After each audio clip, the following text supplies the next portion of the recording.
lugar, educação. Bom dia, boa tarde, boa noite, dependendo de quando você estiver vendo esse vídeo. E em segundo lugar, bem-vindo ao canal Preso na Língua, pra gente hoje fazer uma coisa um pouquinho diferente. Criei até uma vinheta nova para um quadro que eu espero conseguir avançar em algumas outras edições aqui. Vamos olhar para o poeta. O que nos interessa aqui são os poemas. E, nesse sentido, várias vezes eu já falei com alguma insistência que a gente pode olhar para o texto e ignorar um pouco o próprio poeta. Hoje em dia, as questões de inteligência artificial têm levantado outros problemas, das intenções. Agora, as intenções fazem que a gente tenha que olhar para o poeta.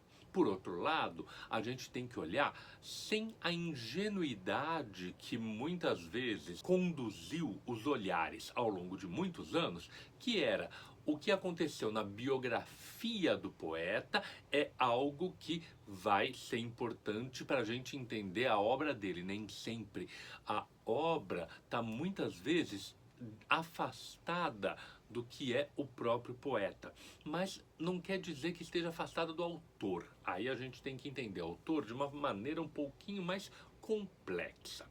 A ideia é qual? O autor também é uma figura construída, ele é uma ficção. E nesse sentido, a ideia, na verdade, me foi despertada por dar de cara num livro que eu comprei sobre o pintor Pedro Américo com um retrato do poeta Fagundes Varela. Este retrato aqui, muito delicado, muito bonito. Vamos olhar para ele mais um pouco, vamos olhar em um pouco mais de detalhe. Me surpreendeu porque eu não conhecia esse retrato. E o que eu conhecia do Fagundes Varela? Eu conhecia a fotografia, que é bastante significativa, e conhecia uma gravura feita pelo Modesto Broco Gomes, que ambas, fotografia e gravura, reforçam a ideia de uma pessoa sofrida, de uma pessoa que está com algum tipo de alteração, um olhar severo, um olhar meio perdido. Uma gravura que, na verdade, tem tudo a ver com o poema mais famoso do Fagundes Varela, que é o Cântico do Calvário, no qual ele faz uma declaração muito forte de desespero diante da morte do filho dele, de 2 ou 3 anos, não me lembro exatamente. Momentos como: ouço o tanger monótono dos sinos, e cada vibração contar parece as ilusões que murcharam-se contigo. Escuto, em meio de confusas vozes, cheias de frases pueris, estultas, o linho mortuário que retalham para envolver teu corpo. Vejo esparsas saudades e perpétuas. Sinto o aroma do incenso nas igrejas. Ouço o canto dos ministros de Deus que me repetem que não és mais na terra.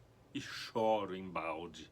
A imagem do desespero, a imagem do irremediável, isso tudo está colocado no retrato da gravura do Modesto Broco Gomes e no retrato da fotografia. Agora, esse retrato do Pedro Américo é uma revelação para mim. Pedro Américo, muitos de vocês já devem conhecer. Ele é o autor do emblemático Grito do Ipiranga. Todo livro de história tem. Ele é o autor de um outro emblemático e dramático quadro que é a flagelação do Tiradentes, e de um quadro monumental de uma força pujante que é a Batalha de Avaí. Agora, olhem que diferença no movimento desses quadros todos, apesar do Tiradentes estar um pouco mais parado e erático, mas são quadros agitados, as pinceladas são ágeis, enquanto no retrato do Fagundes Varela, a gente tem superfícies extremamente brandas, uma cor meio neutra no fundo, puxando para o azul, quase não tem marcas no rosto dele, os cabelos também não. Ah, mas é porque ele era assim, pode alguém dizer. Não, é uma opção do pintor. Porque no mesmo ano de 1869, em que foi pintado esse quadro do Fagundes Varela, logo que o Pedro Américo voltou da Europa, do seu tour de treinamento acadêmico, ele também pintou o retrato do Manuel Araújo Porto Alegre, professor da Escola de Belas Artes, mas nesse quadro representado mais como o poeta, um dos poetas preferidos do imperador Dom Pedro II. Olha a diferença aqui nos cabelos do Araújo Porto Alegre, apesar do fundo também ser razoavelmente neutro, esse quadro é mais movimentado, é mais revolto. E ainda tem um outro detalhe importante. É um quadro marcado pela atividade da escrita. Embora o Araújo Porto Alegre também fosse pintor, o quadro aqui do Pedro Américo reforça a pena, reforça o tinteiro. E no canto inferior esquerdo, debaixo das mãos, a gente consegue ler na lombada do livro o Colombo, que foi a grande obra ambiciosa do Araújo Porto Alegre. Olhando agora de volta para o Fagundes Varela, notem que não tem nada disso. Não tem marcas de que ele seja um escritor. Muito pelo contrário, o quadro é de uma neutralidade muito grande, a tal ponto que chegaram a confundir esse retrato com o retrato do escultor Cândido de Almeida Reis. Não tem nada aqui, então, que confirme ser um poeta. Mas agora a gente, sabendo que é um poeta, olha para ele e vê o quê? Uma aura de tranquilidade, uma aura de paz, uma aura quase abstrata, abstraída da própria atividade que ele exerce. O que tem, diferente daquele outro retrato do Araújo Porto Alegre, que olhava um pouquinho de lado, é um olhar fixo no próprio espectador, um contato muito forte e uma mão que se estende em direção ao observador também. É um poeta que está puxando o seu observador, o seu leitor, para dentro do seu próprio espaço. E aí é que a gente nota uma questão bastante importante. A gravura do Modesto Broco Gomes foi feita a partir já de uma imagem estabelecida do Fagundes Varela, o poeta sofredor, o poeta do Cântico do Calvário. O Cântico do Calvário, quando esse quadro foi pintado, já era um poema, aspas, velho.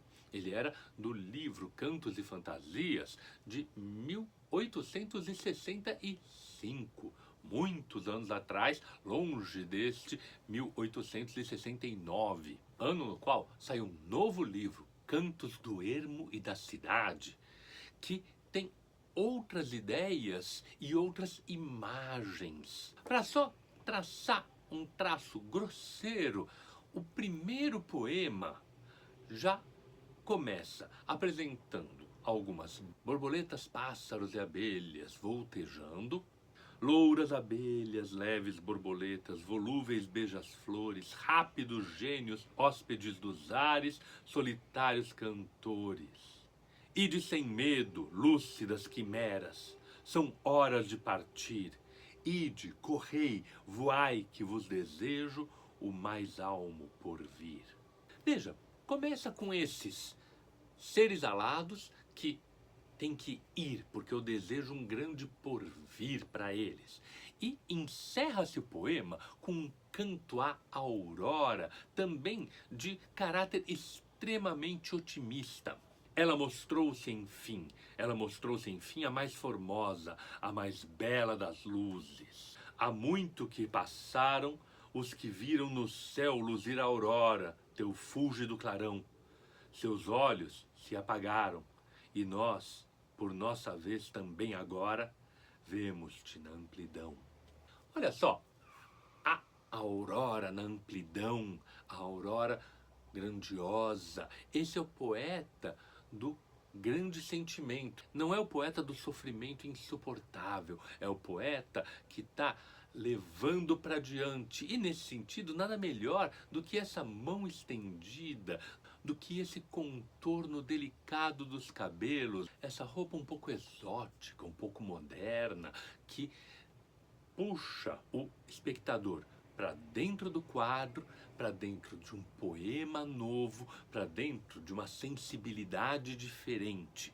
Ele não quer mais o choro pessoal, ele quer a empatia do leitor e está oferecendo a sua empatia. Obviamente que isso tudo foi também conversado com o pintor.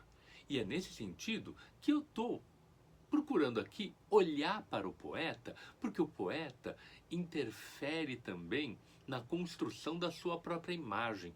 Os seus textos constroem um autor e ele próprio ajuda a construir uma imagem que às vezes pode não perdurar, como acontece aqui, que essa imagem do poeta condutor de povos foi substituída pela imagem do poeta atormentado com alguma coisa que ele não consegue colocar para fora através desse olhar nervoso. Não.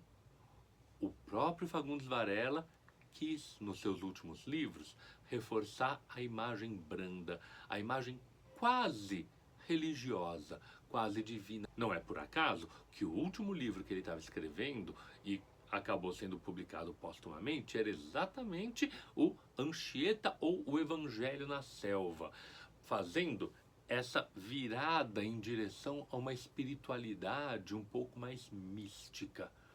Tudo isso está registrado visualmente para além das palavras. As palavras se combinam com as imagens e ajudam a fazer a gente olhar não só para a poesia, mas também para o poeta.